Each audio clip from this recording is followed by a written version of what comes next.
नमस्कार दोस्तों, stock market studies में फिर से एक बार आपको बहुत-बहुत स्वागत है। तो आज मैं फिर से आपके सामने कुछ कंपनीज़ के अपडेट लेके आया हूँ और जो-जो कंपनीज़ के बारे में यहाँ पे डिस्कशन करूँगा, उसके ऊपर मैं पहले भी आपको वीडियो बना के दिया और उसका जो टेक्निकली चार्ट पैटर्न्स बना था, उसके ऊपर कुछ अपडेट्स आया है तो उसके बारे में डिस्कशन करूँगा। तो इसलिए वीडियो को लास्ट तक देखिए और अभी तक आपने चैनल को सब्सक्राइब नहीं किया, तो ज़रूर कर लीजिएगा और टेलीग्राम को भी जॉइन कर सकते हैं, जहाँ पे आपको सारे data as a education purpose में मिलता रहेंगे, सारे अपडेट्स मिलते रहेंगे। तो मेरे वीडियो हमेशा एजुकेशन पर्पस में होता है, कोई भी बाय एंड सेल का रिकमेंडेशन नहीं है। अगर आपको किसी कंपनीज़ के ऊपर बाय एंड सेल करना है तो आपके रिस्क के हिसाब से, आपके कैपिटल के रिस्क के हिसाब से करिए। तो सबसे पहले मैं जिस कंपनी के बारे में डिस्कशन करूँ उसका नाम है आईटीसी। आप सभी जानते हैं आईटीसी के बारे में।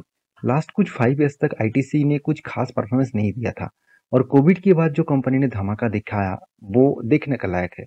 और आईटीसी के ऊपर हमेशा मैं बुलिश था। जब 5 साल तक इस कंपनी के ऊपर मैंने होल्ड करके रखा, तो बहुत पेशेंस का खेल वहाँ पे देखने को मिला क्योंकि पेशेंस ही सब कुछ है। तो जब करेक्शन हुआ, तब तक इस कंपनी के ऊपर मैंने क्वांटिटी उठाना स्टार्ट किया और मेरे बहुत लोअर लेवल में इस कंपनी का क्वांटिटी है और मैंने इसलिए क्वांटिटी को होल्ड किया क्योंकि वॉरेन बफेट जी का एक रूल्स था। उन्होंने एक एक बातचीत हमेशा बताया था कि किसी भी अच्छे कंपनी के ऊपर किसी भी लॉन्ग टर्म में किसी कंपनीज के ऊपर अगर आप निवेश करना चाहते हैं और कंपनी अगर बेस्ट है, उसका परफॉर्मेंस अगर बेस्ट है, उसका बिजनेस अगर बेस्ट है, तो उस कंपनी के ऊपर जब कोई डिस्काउंट में शेयर मिले तो उस कंपनी के ऊपर इन्वेस्ट जरूर करना।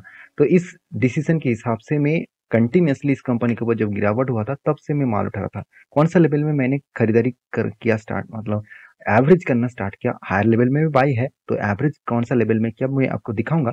उससे पहले कंपनी का परफॉर्मेंस देख लीजिए। 5 लाख करीबन 50,000 करोड़ के आसपास मार्केट कैप है, कोई छोटा-मोटा कंपनी है।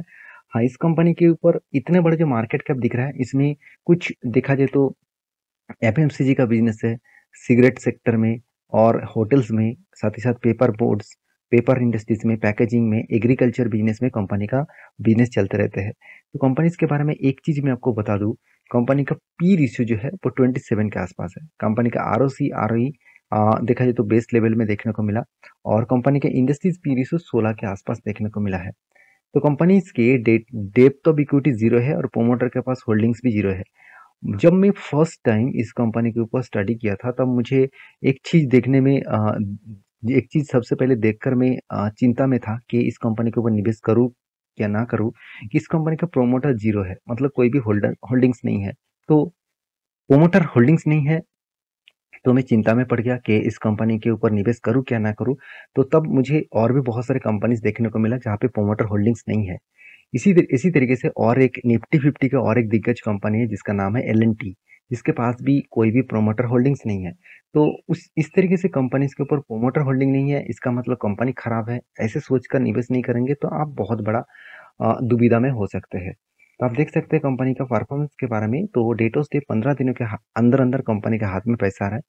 तो कंपनी में सब कुछ आपको पॉजिटिव दिखेगा, मगर एक पॉइंट्स आपको मेरे हिसाब से वीकनेस में कंपनी हमेशा पड़ते हैं, वो है इसका सिगरेट का बिजनेस।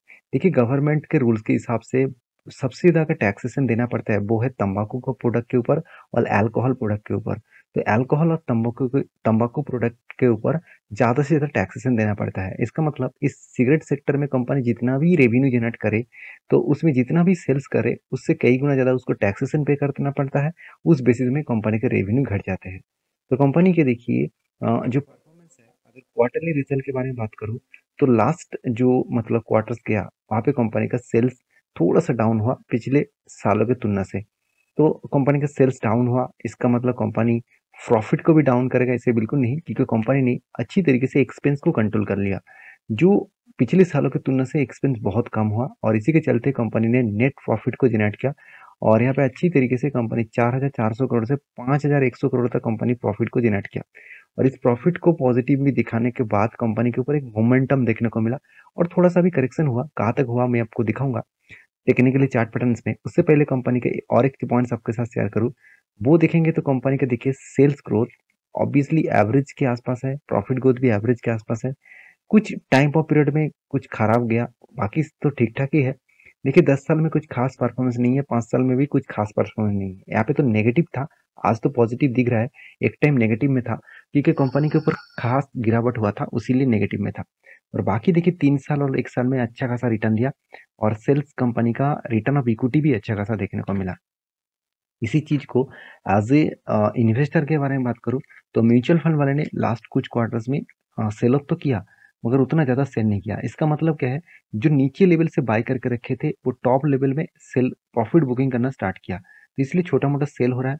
उससे जितना सेल हो रहा है उतना बायर बाय भी कर रहा है। इसका मतलब इस तरीके से वॉल्यूम देखकर मुझे ये लग रहा है कि कंपनी के ऊपर फिर से एक बड़ा धमाका होने वाला है, क्योंकि सेलर तो एक्टिव है मगर उससे कई गुना ज्यादा बायर भी एक्टिव है। तो बायर सेलर को मतलब जितने माल बेचा जा रहा है सेलर के माध्यम से उतना बायर बाय भी कर रहा है। तो इसी हिसाब से मुझे लगता है कि कंपनी के ऊपर जो लॉन्ग जर्नी देखने को मिला था, तो मतलब लॉन्ग जर्नी जो देखने को मिला, मैं एक बार आपको चार्ट पैटर्न दिखा भी देता हूँ।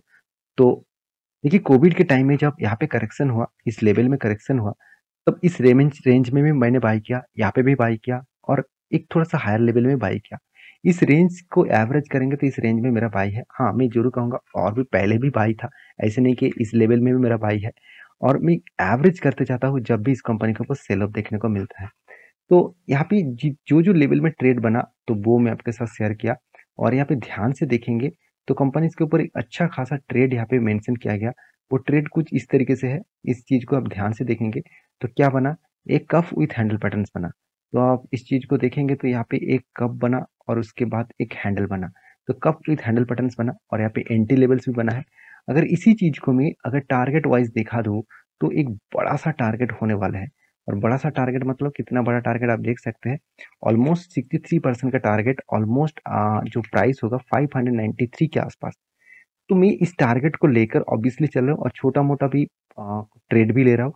और छोटा मोटा जो ट्रेड यहाँ पे फिर से बन रहा है, मैं आपको ये भी बता चुका हूँ कि कंपनी इस लेवल्स को, सॉरी, इस लेवल को क्या किया, इस लेवल को कंपनी इस लेवल को क्या किया, यहाँ पे होल्ड किया था, उसके उसको ब्रेकआउट करने के बाद ऊपर गया और देखिए फिर से ऊपर सस्टेन नहीं कर पाया क्योंकि एक फोमो बाइंग हो रहा था। कभी ना कभी प्रॉफिट बुकिंग होना चाहिए था, तो यहाँ पे प्रॉफिट बुकिंग भी हुआ। तो मेरे हिसाब से ये जो रेंज यहाँ पे क्रिएट हो रहा है, मैं थोड़ा सा और भी जूम कर देता हूँ और भी क्लियर हो जाएगा। यहाँ पे नीचे आ रहा है तो इस रेंज को वो रिटेस्ट करेगा, इस सपोर्ट को वो रिटेस्ट करेगा। अगर इसको रिटेस्ट करके फिर से वापस गए तो सोचना एक बड़ा सा रैली आपको दिखेगा। और जो मैं स्विंग ट्रेडिंग के लिए जो बड़ा ट्रेड ले चुका हूँ उस ट्रेड को मेरे हिसाब से इजीली अचीव कर सकते हैं। तो आई होप यहाँ पे सब कुछ आपको क्लियर देखने को मिला है। तो वीडियो अच्छा लग रहा है तो प्लीज एक लाइक जरूर कर देना। नेक्स्ट जो कंपनी जिसके बारे में बात करूँ उसका नाम है यूपीएल। देखिए यूपीएल एक देखा जाए तो एग्रो केमिकल्स इंडस्ट्री से बिलोंग करने वाला कंपनी है, एग्रो पेस्टिसाइड बनाने वाला कंपनी है। और अगर सिर्फ एग्रो पेस्टिसाइड बनाता तो आज कंपनी का हालत थोड़ा सा खराब नहीं होता, क्योंकि सिर्फ कंपनी एग्रो केमिकल्स के ऊपर नहीं, कंपनी स्पेशलिटी केमिकल्स के ऊपर भी काम करते हैं। जब कोई company speciality chemicals agro chemicals के ऊपर काम करते हैं तो उस कंपनी के ऊपर कभी ना कभी थोड़ा सा करेक्शन तो देखने को मिल ही जाते हैं। और करेक्शन किस तरीके से देखने को मिला आप देखेंगे तो कंपनी अभी रैंकिंग के हिसाब से सेकंड पोजीशन में आ चुके हैं। तो कंपनी का रैंकिंग सेकंड पोजीशन में आ चुके हैं, मतलब कंपनी का मार्केट कैप कम हो चुके हैं। पीआई इंडस्ट्रीज नंबर 1 में पहुंच चुके हैं, जो एक टाइम नंबर 2 में था और वो धीरे धीरे करके अच्छा खासा परफॉर्मेंस करके सेकंड नंबर से नंबर 1 में चला गया। अभी इस तरीके से परफॉर्मेंस होने के बाद क्या आप कहेंगे सर क्या यूपीएल बर्बाद हो गया? बिल्कुल नहीं। एक रिपोर्ट के माध्यम से यहाँ पे माइंड दिग्गज वेबसाइट के इस माध्यम से एक एक डेटा पब्लिश किया गया। यहाँ पे क्या बताया गया, आप देखेंगे तो आरती इंडस्ट्रीज, नोबिन फ्लोरिन, उसके साथ यूपीएल, ये सारे और उसके साथ 6 अलग-अलग केमिकल्स कंपनी के ऊपर 25% का अपसाइड पोटेंशियल गेन यहाँ पे बन सकते हैं। कुछ बड़े से बड़े दिग्गज एनालिसिस्ट ने इस तरीके से कमेंट किया है। तो देखिए मेरे हिसाब से ये जो कमेंट किया है, जिन्होंने कमेंट किया उनकी राय है, मैं इस तरीके से राय को लेकर नहीं चलता हूँ।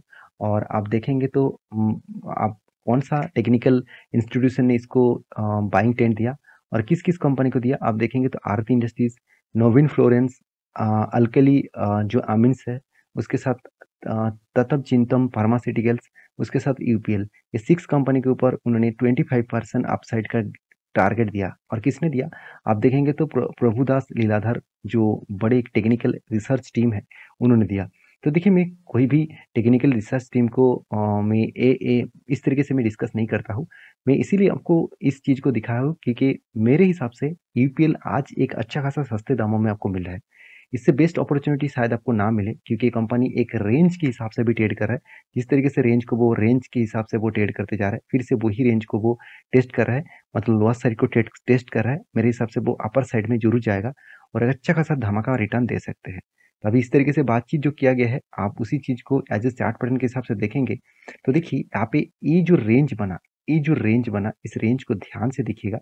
यहाँ पे रेंज में कितने बार यहाँ पे एंट्री बना, मैं एक बार आपको रेंज को मार्किंग भी कर देता हूँ और भी आपको क्लियर हो जाएगा। देखिए यहाँ पे एंट्री बना, ऊपर गया, यहाँ पे एंट्री बना, ऊपर गया 2 बार, यहाँ पे एंट्री बना और 3 बार ऊपर नहीं गया।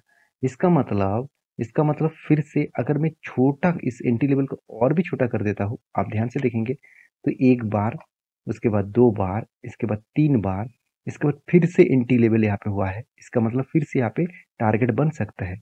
अगर करंट प्राइस से मैं अगर टारगेट तक देखूँ, करंट प्राइस से अगर टारगेट तक देखूँ तो 35% का गेन मिल सकता है। तो प्रभुदास लीलाधर ने जो टारगेट रखा है 25% अपर सर्किट का, मतलब अपसाइड का, तो मेरे हिसाब से इजीली टारगेट बन सकता है। तो मैं ऑब्वियसली इस जगह पे जरूर यहाँ पे इस जगह पे एंटी अभी तक नहीं लिया, मैं जरूर एंटी लूंगा। मैं एंटी कहाँ पे लूंगा मैं आपके साथ नेक्स्ट वीडियो में डिस्कशन करूंगा, क्योंकि जब तक मुझे वो कैंडल ना दिखे तब तक मैं एंटी नहीं लूंगा। और वो कैंडल कहाँ पे बन रहा है वो मैं आपके साथ डिस्कस करूंगा नेक्स्ट वीडियो में। तो फिलहाल के लिए इस वीडियो में इस कंपनी के ऊपर स्टडी करिए और वॉच करते रहिए। नेक्स्ट जो कंपनी जिसके बारे में बात करूँ उसका नाम है आरवीएनएल। तो रेलवे विकास निगम लिमिटेड, इस कंपनी ने हर इन्वेस्टर को एक बड़ा सा धमाका दिया, मतलब बड़ा सा एक रिटर्न जनरेट करके दिया।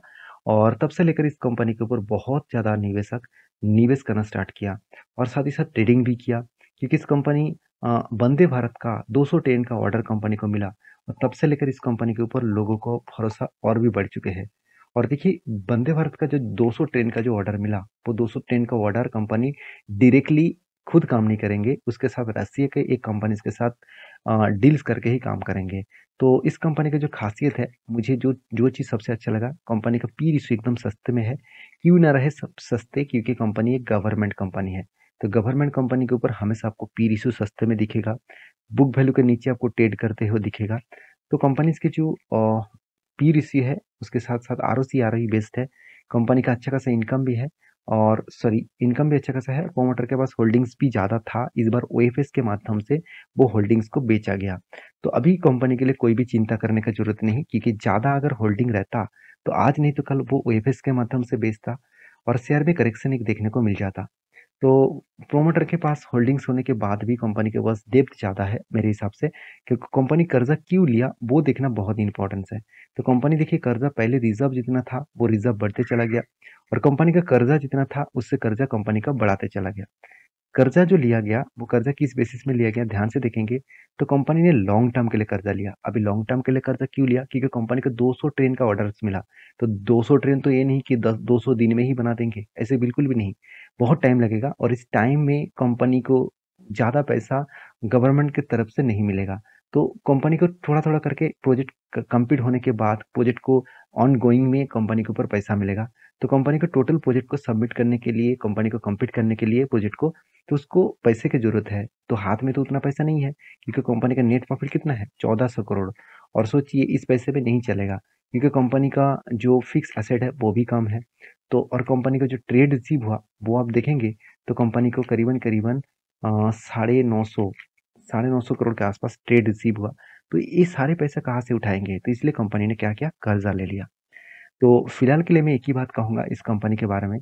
तो कंपनी में खासियत है, कंपनी के ऊपर इंस्टीट्यूशन भी भरोसा करना शुरू कर चुके हैं, एफआईएस और डीएस ने भी माल उठाना स्टार्ट कर चुके हैं। तो इस कंपनी के ऊपर एज अ स्टडी करिए और कंटिन्यू करने के लिए जरूर सोचिए, क्योंकि कंपनी में ऑब्वियसली एक स्टेन देखने को मिलता है। प्रोमोटर के पास सबसे ज़्यादा होल्डिंग्स है, उसके बाद पब्लिक के पास, उसके बाद एफआईएस और डीएस के पास होल्डिंग्स है।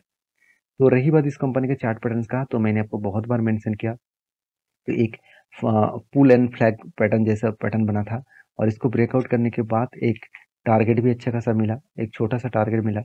तो अभी देखिए एक रेंज के ऊपर कंपनी फंसे हुए हैं, और इस रेंज को मैं कुछ इस तरीके से देख रहा हूँ। ध्यान से इस चीज को देखना किस तरीके से यहाँ पे ट्रेड बन रहा है। तो अगर इस तरीके से ट्रेड बने तो बड़ा सा एक टारगेट बन सकता है। वो क्या है आप ध्यान से देखना, यहाँ पे क्या बना, यहाँ पे एक कप बना, उसके बाद एक शोल्डर क्रिएट करने ले जा रहा है। तो जब cup with shoulder pattern create होगा तो एक बड़ा सा धमाका यहाँ पे बन सकते हैं। तो मैं इंतज़ार कर रहा हूँ शोल्डर कंप्लीट होने का। जब कंप्लीट होगा तो मैं आपके साथ ज़रूर शेयर करूँगा। तो नेक्स्ट जो कंपनी जिसके बारे में डिस्कशन करूँ उसका नाम है सनराइज़ एफिशिएंट मार्केटिंग्स लिमिटेड। तो इस कंपनी एक ट्रेडिंग कंपनी है और कंपनी के ऊपर जो चार्ट पैटर्न्स देखने को मिला, कंपनी धमाका परफॉर्मेंस दिया है। और उसके साथ-साथ कंपनी ने प्रॉफिट के रेशियोज़ के बारे में बात करूँ, तो कंपनी में उतना खास प्रॉफिट नहीं हुआ क्योंकि कंपनी बहुत छोटा है। सिर्फ 113 करोड़ के आसपास कंपनी का मार्केट कैप है और इस बेसिस में कंपनी में उतना ज़्यादा हाई पोटेंशियल नहीं है कि कंपनी एक धमाका परफॉर्मेंस करे। तो इसीलिए शायद कंपनी के मैनेजमेंट ने इतना शानदार परफॉर्मेंस होने के बाद मैनेजमेंट ने एक बड़ा अनाउंसमेंट किया और वो भी बोनस का। एक के बदले एक बोनस यहाँ पे देने वाले हैं और वो भी कब? 8 तारीख को, 8 सितंबर में कंपनी बोनस देने वाले हैं। तो मेरे हिसाब से सारे कंपनीज़ के ऊपर स्टडी करिए, उसके बाद काम करिए। तो वीडियो अच्छा लगे तो प्लीज़ लाइक करना, दोस्तों के साथ शेयर भी करना और हाँ, मेरे वीडियो एजुकेशन पर्पज़ में था। कोई भी टिप्स, बाय एंड सेल का रिकमेंडेशन नहीं था। अगर आपको काम करना है तो आपको ये रिस्क के हिसाब से ज़रूर करिए। मैं खुद के रिस्क के हिसाब से करता हूँ, मेरे खुद के एनालिसिस के ऊपर करता हूँ। अगर मेरे एनालिसिस आपको अच्छा लगता है तो please as a study purpose से काम करिए। तो मिलते हैं नेक्स्ट वीडियो में, तब तक के लिए अच्छे से रहिए, अपना ख्याल रखिए। धन्यवाद।